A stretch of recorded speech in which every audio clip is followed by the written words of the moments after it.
nakasa Yesus faisa keenya mati Waaqa keenya mati gargaara keenya mati Halondo gaafa nuti dukkanaa'e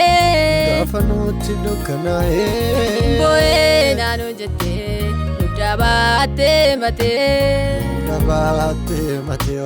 Halondo gaafa nuti dukkanaa'e Ingadde naannoo jettee nugdabaatte matee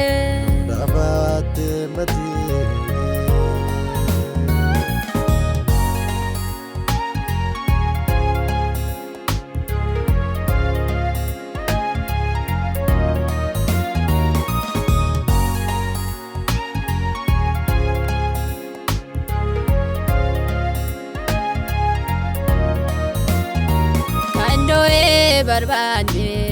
sarraa arganna kottaa obboloota Waaqayyoo waamanna namni yeroo hundaa Waaqayyoon amanatu rakkoof geediraani isa hin argatu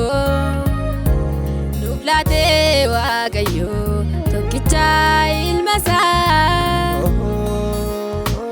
hin argamu yoomuu jaalalleen akkasaa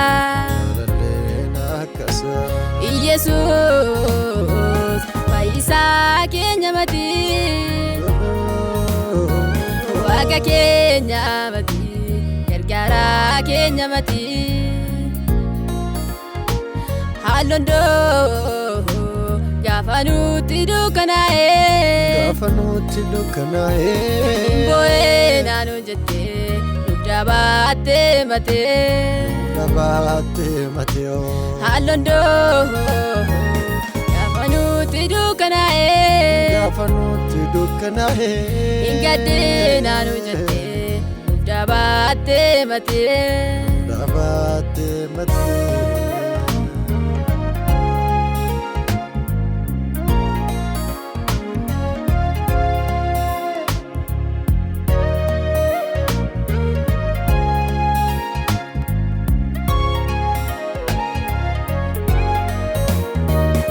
Yesus itamane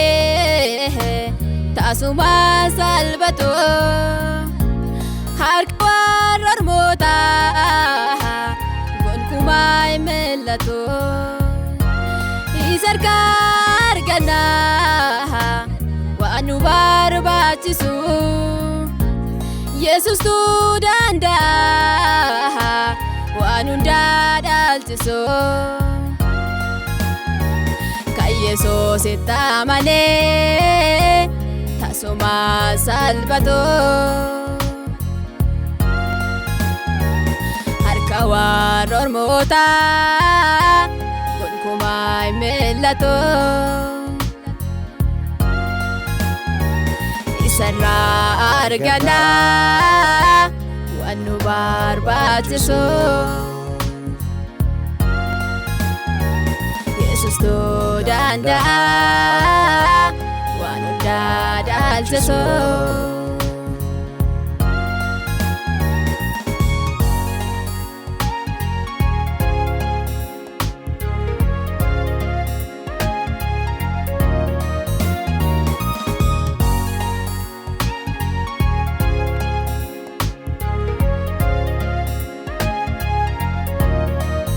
Tabarakenya nu harka fudhadhu moo'ee bara keenya mana kee galfadhu yoo sin taa'e malee utoo hin dandeenyu humna kee nu dhaabe galmicha akka geenyu gooftaa bara keenya nu harka fudhadhu moo'ee bara keenya mana kee galfadhu yoo sin taa'e malee utoo hin dandeenyu humna kee nu dhaabe galmecha kageenyo yosin taa'e malee nu too'ee dandeenyu humna kee nu dhaabe galmecha kageenyo ka Yesuus itti amanee taasuma salphatu harka warra ormootaa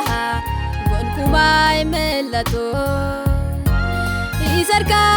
argannaa waan nu barbaachisu Yesuustu danda'a waan hundaa dhaalchisu ka Yesuus itti amanee taasuma salphatu harka warra ormootaa gonkumaa hin mul'atu isarraa argannaa waan nu barbaachisu Yesuustu danda'a waan hundaa dhaalchisu.